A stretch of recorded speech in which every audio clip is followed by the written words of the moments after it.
Que a paz de Jesus, nosso querido e amado Mestre, esteja e permaneça junto a nós, hoje e sempre. O planeta está vivendo momentos difíceis, um momento de transição. A humanidade passa por momentos de reflexão, de meditação, revendo valores, revendo princípios. Como falar da morte? Como falar do luto? Como compreender o retorno de entes queridos, familiares, amigos, companheiros? Como lidar com essa situação em que o mundo aprendeu a dizer que é a perda? O que a doutrina espírita tem a nos oferecer a respeito deste assunto muitas vezes controverso? A principal surpresa do indivíduo ao se defrontar com a experiência da morte é de que continua vivo. A morte não existe. Acreditar na imortalidade espiritual implica em modificar por completo os padrões da nossa vida quando comparamos com o perfil daqueles que são materialistas, que não creem em nada além da morte. Aqueles que imaginam o fim absoluto da existência física não têm razão alguma para ser uma boa pessoa, ajudar o outro, ser honesto, ser solidário, ser caridoso. Tudo deixará de existir mesmo. Então, por que considerar essa ética? Por que ficar prestando atenção nesses valores defendidos pelos moralistas e muitas vezes os religiosos? No entanto, quando admitimos a continuidade da existência da vida após o sepulcro, ou como os poetas costumam dizer, depois da noite no túmulo, somos naturalmente impelidos a adotar mínimas providências para considerar como ficará a nossa situação do outro lado da vida, no chamado plano espiritual. As concepções religiosas acerca do assunto são muito variadas e às vezes conflitantes até. Porém, essa é a razão da existência de diversas religiões e de denominações religiosas, pois cada uma delas explica à sua maneira como ficará a alma após a morte do corpo físico.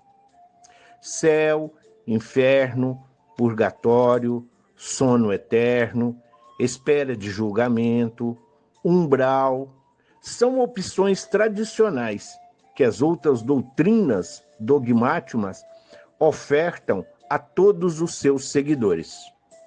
O Espiritismo tem muito mais a oferecer. A vida futura contém a explicação para o entendimento da mensagem de Jesus.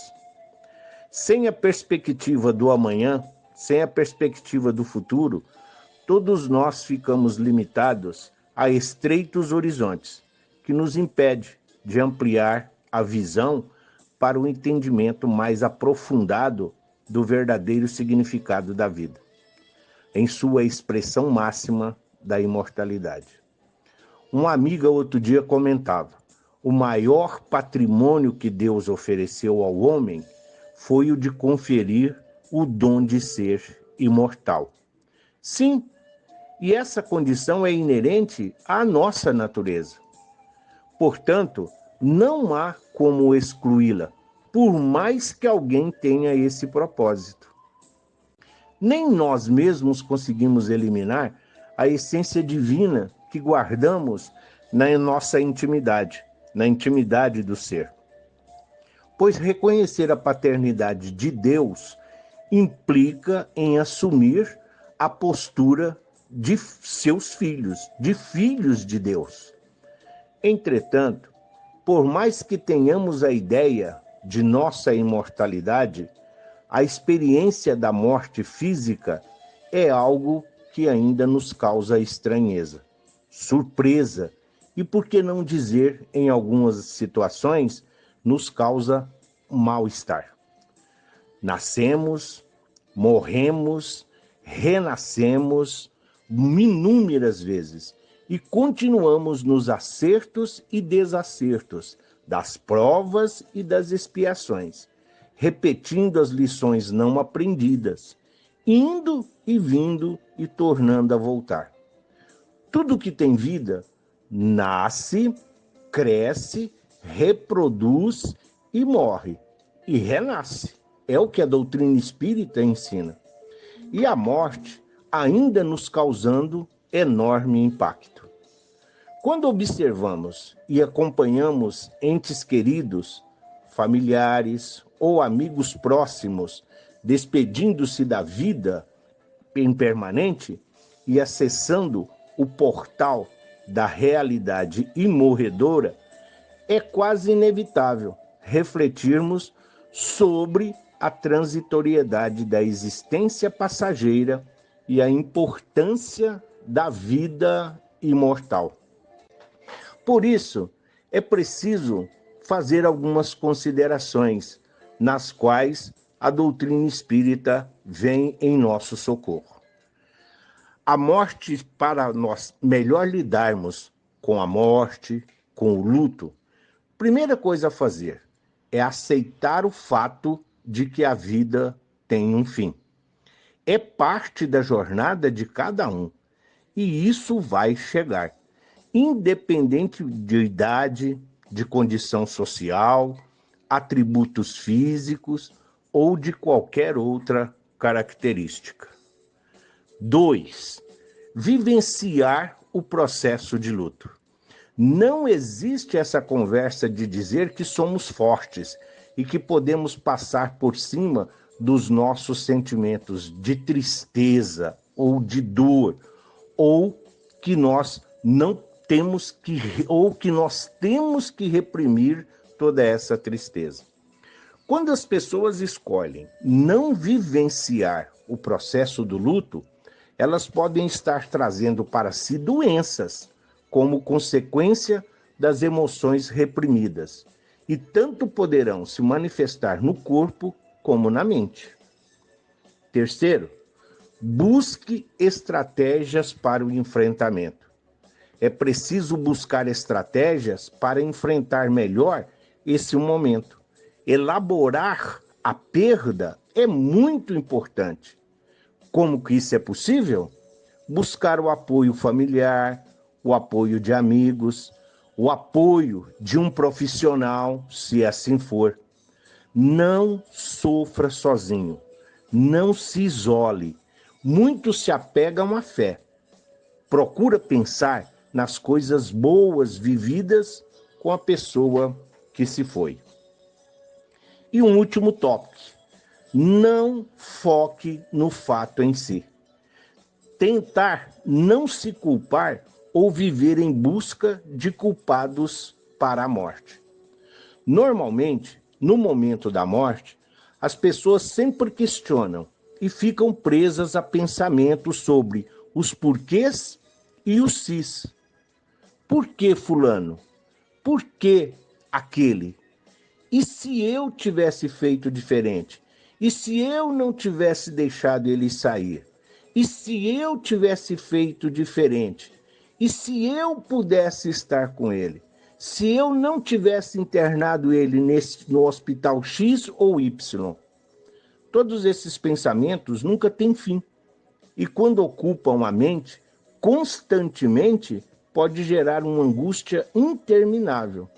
Porque ao carregar uma culpa que não é nossa, a mente pode processar uma série de pensamentos e, como consequência, pode desencadear algum transtorno mental, como depressão, transtorno de ansiedade, entre outros.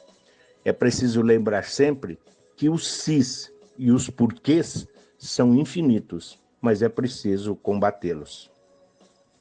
Traçando um paralelo entre o início e o fim da vida, podemos chegar à seguinte conclusão: assim como uma pessoa nasce e nós nos adaptamos a esse novo ser, a esse novo espírito que veio somar a nossa família, integrado na nossa existência, nós não sabemos o que esperar, nós não sabemos como agir, mas vamos aprendendo com mais um que veio, que se integrou, que agora faz parte. Com a morte, nós passamos por um processo também de readaptação. Quando ela chega ceifando vidas, nós precisamos aprender a subtrair e a viver com uma pessoa a menos no nosso meio. Ao contrário do nascer, que nós não temos a mínima noção do que virá, o amanhã ou o futuro, o morrer nos traz oportunidades de refletirmos, de melhorarmos, reinventarmos e de trazer à memória boas recordações, lições de tudo o que vivemos com aquela pessoa que partiu. Saber aceitar e conviver com a morte também faz parte do processo de amadurecimento, que mais cedo ou mais tarde, cada um de nós vai precisar enfrentar. A morte causa uma dor irreparável. É como se fosse uma ferida profunda que se abre no peito e que leva um tempo para cicatrizar. E este tempo varia de pessoa para pessoa, das estratégias de enfrentamento, da resiliência, do modo como encara o fato, o que conhece da vida ou do mundo espiritual. A certeza que se tem diante desse ferimento é que ele cicatriza e sempre vai trazer a lembrança que alguém especial esteve ali e que fez parte da nossa vida. O processo do luto, ele é inevitável, porque faz parte da vida. A saudade pela perda vai sempre existir, mas cada um precisa buscar e se reorganizar e manter um bom ajustamento para readaptar-se à nova situação e continuar a sua vida. Por fim, o que a doutrina espírita nos traz? Que é indispensável que tais reflexões se manifestem enquanto estivermos a caminho, enquanto estivermos do lado de cá, encarnados, vivendo como espíritos uma experiência terrena. E a doutrina espírita concede-nos essa extraordinária oportunidade, por nos oferecer os elementos indispensáveis para que pensemos mais amplamente, entendendo a essência da vida, no antes e depois da breve passagem pela vida material. Do outro lado da vida, ou no mundo espiritual, não há milagres, e a morte não nos transformará num passe de mágica.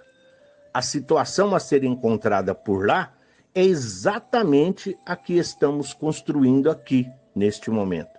Por isso, não percamos tempo em dúvidas e questionamentos desnecessários. Esforcemo-nos por praticar a lei de justiça, de amor e caridade em sua essência e plenitude. Isso sim é que fará a diferença fundamental entre a felicidade ou a infelicidade no grande amanhã que aguarda todos nós. Vivenciar o luto, respeitar o luto, agradecer a oportunidade do convívio com todos os nossos irmãos e companheiros, reunidos aqui neste planeta bendito pela misericórdia divina, no amor incondicional de Jesus. Confiança, esperança e fé. Jesus é o nosso companheiro de todas as horas. E o Pai, que nos criou à sua imagem e semelhança, sabe das nossas necessidades. E Ele está conosco hoje, amanhã e sempre. Que assim seja. Graças a Deus e graças a Jesus.